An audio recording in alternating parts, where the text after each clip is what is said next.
The bridge of the Zephyrian warship Nexus Prime fell silent as Commander Vextar studied the readings on his holographic display.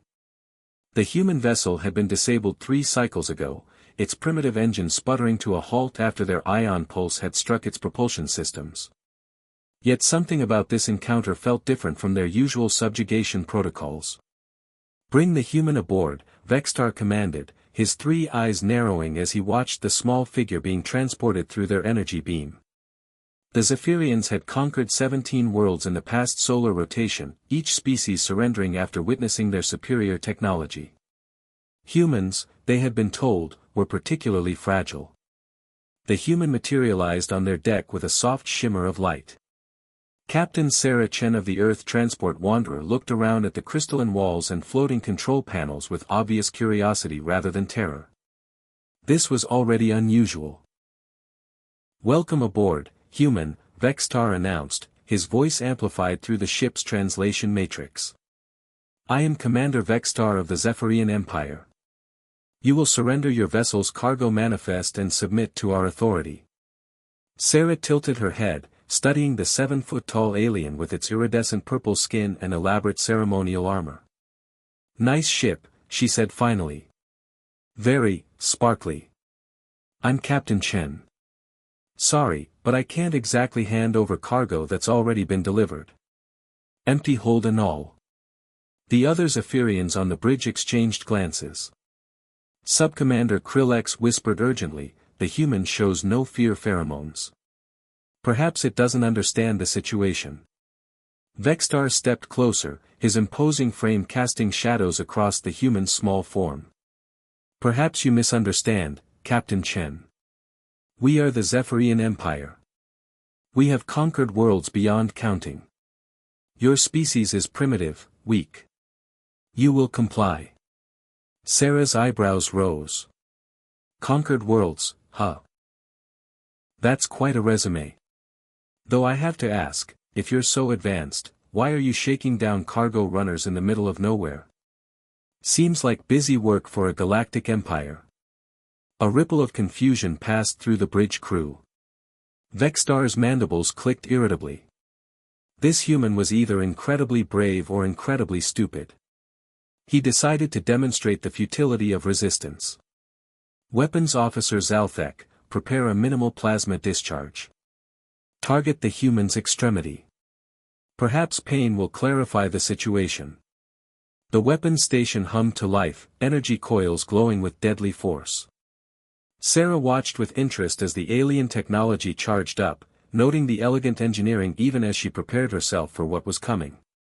"Last chance, human. Submit or face the consequences." Sarah shrugged. "Well, I've had worse Tuesdays." The plasma beam lanced out, striking her left shoulder with crackling energy. The Zephyrians expected screaming, begging, perhaps immediate collapse. Instead, Sarah staggered slightly, looked. The detention cell aboard the Zephyrian battleship Nexus Prime hummed with the low vibration of quantum engines. Captain ZYX-9 stood before the transparent energy barrier, his 3 eyes narrowing as he studied the peculiar creature within. The human sat cross-legged on the metal floor, seemingly unbothered by his predicament, occasionally glancing up at his captors with what appeared to be amusement. "Specimen designation, Human 7742, ZYX-9 announced to his crew. Origin, 3rd planet of the Sol system. Captured during reconnaissance mission to evaluate potential threats." The human, who had introduced himself as Jake Martinez before they'd stopped listening, looked up with a grin. "You know, the accommodations could use some work. Maybe a pillow? Some snacks. I'm not picky."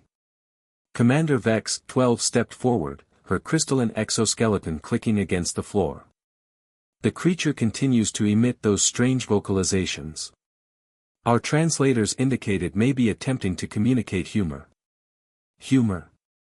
ZYX-9's middle eye rotated independently. "Impossible. No species maintains levity when facing the might of the Zephyrian Empire."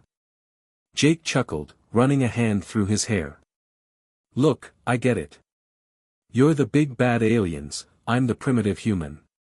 But honestly, This whole, scary interrogation thing is kinda adorable. You guys remind me of my nephew's action figures. The bridge fell silent except for the hum of machinery. Several crew members exchanged glances, their bioluminescent skin patches flickering in confusion. Perhaps, suggested Science Officer Quinn, 5, we should demonstrate our superiority. Show the creature what happens to those who mock the Zephyrian Empire. Captain ZYX-9 nodded slowly. Lower the containment field. The energy barrier dissolved with a soft whir. Jake stretched and stood up, dusting off his jeans. Finally. I was getting a cramp. Silence. ZYX-9 raised his primary weapon, a sleek plasma rifle that had vaporized entire asteroids. You will witness the power that has conquered 17 star systems. The weapon charged with an ominous whine, energy crackling along its barrel. Purple plasma coalesced into a sphere of superheated matter that could melt through starship hulls. The assembled crew watched in anticipation as their captain took aim. Any last words, Primitive? ZYX-9 demanded. Jake scratched his chin thoughtfully. Yeah, actually. Is that thing supposed to be smoking like that? The plasma rifle discharged with a thunderous roar. The blast, capable of reducing a small building to constituent atoms, struck Jake square in the chest. Purple energy engulfed him completely, and for a moment, the entire bridge lit up like a miniature star. When the light faded, the crew expected to see nothing but a small pile of ash. Instead, Jake stood exactly where he'd been, completely unharmed. His t-shirt was slightly singed, and he was patting out a small flame on his sleeve. Huh, Jake said, examining the scorch mark on his shirt. That actually tickled a bit. The silence that followed was deafening. Commander Vex-12's exoskeleton stopped clicking entirely. Science Officer Quinn 5's data pad slipped from her manipulator appendages and clattered to the floor. Captain ZYX-9's weapon trembled in his grip. Impossible, ZYX-9 whispered. That blast has a temperature of 50,000 degrees. No organic matter can survive such forces. Jake shrugged. Yeah, that's what my ex-wife used to say about her cooking, but I managed. He walked over to examine the plasma rifle. Mind if I take a look? I work in HVAC repair back home, heat's kind of my thing. The crew backed away as Jake approached, some making what appeared to be religious gestures. Captain ZYX-9 was too stunned to protest as the human gently took the weapon from his hands. See, here's your problem, Jake said, pointing to a component near the barrel. This thermal regulator is completely misaligned. You're losing about 60% of your energy efficiency.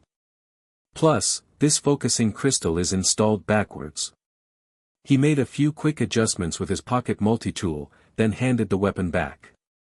Try it now. ZYX-9, moving as if in a trance, fired the weapon at a nearby wall. The plasma blast was noticeably more intense, leaving a perfectly circular hole where before it would have caused only surface damage. Jake nodded approvingly. Much better. Though honestly, you might want to consider switching to laser technology. More reliable, less maintenance. The crew stared at him in a mixture of terror and awe. Commander Vex-12 was the first to speak, her voice barely above a whisper. What are you? Jake laughed, that same easy, carefree sound that had puzzled them from the beginning. I'm just a guy from Ohio who's really good with heating systems. Though I gotta say, this has been way more interesting than my usual Tuesday. As the Zephyrian crew struggled to process what they'd witnessed, Jake settled back down on the floor of his cell, still chuckling. Somewhere in the back of his mind, he made a mental note to call his insurance company when he got home. This definitely qualified as a work-related incident.